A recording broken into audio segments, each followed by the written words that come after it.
ఇక ఇటు చెవిరెడ్డి మోహిత్ రెడ్డి కూడా సిట్ నోటీసులు ఇచ్చింది. ప్రస్తుతం అదే బ్రేకింగ్ న్యూస్ చూస్తూ ఉన్నారు.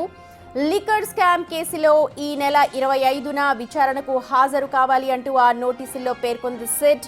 ఈ కేసులో మోహిత్ రెడ్డి A39గా ఉన్నారు. ఇదే కేసులో ముందస్తు బెయిల్ పిటిషన్ కూడా వేస్తున్నారు ఆయన. రేపు ఏసీబీ కోర్టులో విచారణకు రానుంది ఈ కేసు.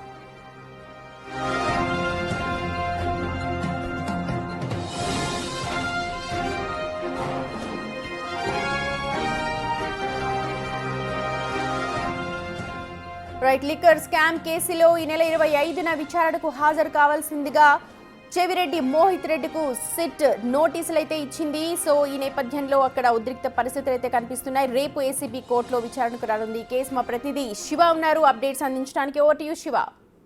సుమతి, మొత్తం మీద చూసుకుంటే లిక్కర్ కేసులో సిట్ చాలా శరవేగంగా కూడా దర్యాప్తు చేస్తా ఉంది. ఇప్పటికే దాదాపుగా ఈ కేసులో 9 మంది నిందితుల్ని సిట్ అధికారులు అరెస్ట్ చేసిన పరిస్థితి కనిపిస్తాం. ఈ 9 మంది కూడా విజయవాడ సబ్ జైల్లో రిమాండ్ ఖైదీగా ఉన్నారు. ఇక ఈ కేసుకు సంబంధించి కూడా ప్రధానంగా చెవిరెడ్డి భాస్కర్ రెడ్డి తనయుడు మోహిత్ రెడ్డి కోసం కూడా ప్రత్యేక గాలింపు చర్యలు కొనసాగుతున్న పరిస్థితి కనిపిస్తా ఉంది. నిన్నటి వరకు కూడా ఆయన అజ్ఞాతంలో ఉన్నారు. ఈ రోజు సడన్ గా ఆయన తిరుపతిలో ప్రత్యక్షమయ్యారు. వెంటనే సిట్ అధికారులు ఆయనకి నోటీస్ జారీ చేశారు. లిక్కర్ స్కామ్ పాత్ర ఉందని చెప్పి మాకు సమాచారం ఉంది, విచారణలో వెల్లడైంది. దీనికి సంబంధించి మిమ్మల్ని విచారించేందుకు ఈ నెల 25వ తేదీ విజయవాడ సిట్ కార్యాలయానికి రావాలని చెప్పి కూడా మోహిత్ రెడ్డికి సిట్ అధికారులు నోటీస్ ను సర్వ్ చేశారు. నోటీస్ ను అందుకున్న మోహిత్ రెడ్డి కూడా విచారణకు వస్తానని చెప్పి చెప్పినట్టు, అలాగే ఆయనకి ముందస్తు బెయిల్ ఇవ్వాలని చెప్పి కూడా ఏపీ హైకోర్టులో 2 రోజుల క్రితం బెయిల్ పిటిషన్ దాఖలు చేశారు. ఏపీ హైకోర్టులో వేసిన బెయిల్ పిటిషన్ విచారణకు స్వీకరించిన ధర్మాసనం రేపు విచారణ చేపట్టే అవకాశం కనిపిస్తా ఉంది. సుమతి.